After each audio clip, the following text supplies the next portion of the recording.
মাঝের এবি ব্যাংকে আমার অ্যাকাউন্ট করছি। অ্যাকাউন্ট করার মাধ্যমে আমার সেখানে টাকা ছিল 13 লক্ষ টাকা। আমি অ্যাকাউন্টে লাগি। অ্যাকাউন্টে লাগার পরে আমি টাকা তুলতে গেলে বলে যে অ্যাকাউন্টে কোনো টাকা নাই, আপনার টাকা হ্যাক হয়ে গেছে।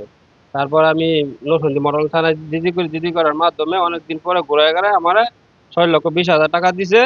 বাকি 6,80,000 টাকা আনতে গেলে টাকা বলে এরা দিব না। আবার ম্যানেজার কইতাছে যে আপনি টাকার লাগে আমার কাছে আর আয়েন না, আপনার টাকা আমরা দিতে পারবো না। আপনার কাজ নিয়ে আমরা কোনো ব্যস্ত না, আমাদের আরো আরো কাজ আছে। না, আমি এই বিষয় নিয়ে কয়েকদিন গেছি।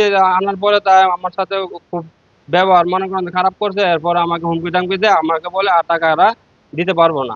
আমি এটার বিশ্বাস হয়, শক্তি বিশ্বাস হয়। আমি যদি না পাই তো আমার অনেক সমস্যা হতে পারে।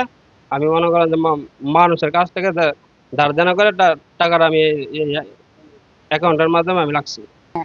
ওনার নামে আমাদের এখানে একটা অ্যাকাউন্ট আছে। উনি 3 তারিখ সকালে মেবি আমাদের এখানে সকালবেলা আসে, এসে একটা চেক প্লেস করে। তো ওনার এখানে পর্যাপ্ত পরিমাণ টাকা নাই। আমরা এটা পাওয়ার সাথে সাথে যে অ্যাকাউন্টে চলে গেছে, আমরা যতটুকু তাৎক্ষণিক আইডেন্টি করতে পারছি ওই টাকাটা আমরা হোল্ড করেছি। বাকি যে টাকাটা আমরা আইডেন্টি করে পেয়েছি পূবালী ব্যাংকে চলে গেছে। ওই পূবালী ব্যাংকে অলরেডি আমরা ইনফর্ম করেছি এবং ওইখানেও টাকাটা হোল্ড করা আছে। এখন এটা প্রসেসিং এ আছে, ওই প্রসেস শেষ হলে বাকি টাকাটা ওনার অ্যাকাউন্টে চলে আসবে। আসলে কাস্টমার তো তার মতো করে সে সব জায়গায় যেতে পারে। আমি as a banker, as a manager হিসাবে আমার যে পলিসি আছে, আমি সর্বাত্মক চেষ্টা করেছি আমি কাস্টমারকে সেভ করার জন্য। তার ভিত্তিতে আপনারা যদি প্রমাণ চান, সেটা আমার 6,20,000 টাকা অলরেডি তার অ্যাকাউন্টে ট্রান্সফার হয়ে গেছে। যদি ব্যাংক এখানে কোনো রকম ইনভলভ থাকতো তাহলে 6,20,000 টাকা কিভাবে আসতো? ওনার জায়গায় উনি অভিযোগ করেছে অবশ্যই মিথ্যা। আমার জায়গা থেকে আমি বলবো, যেহেতু আমি কাস্টমারকে সর্বাত্মক সাপোর্ট দিচ্ছি, আমাদের হেড অফিস সর্বাত্মক চেষ্টা করতেছে এবং পূবালী ব্যাংক অলরেডি ওই টাকাটা হোল্ড করে রেখেছেন।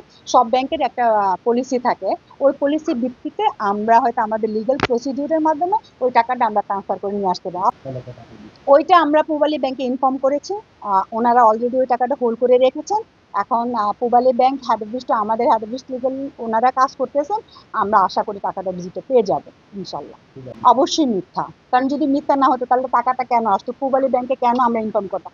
অবশ্যই অবশ্যই সর্বোচ্চ যে ইয়ে থাকে আমরা ওইটাই নিব, কারণ ব্যাংক কখনো কোনো ফ্রড ফরজারির সাথে জড়িত থাকে না এবং কনসিডার করে না।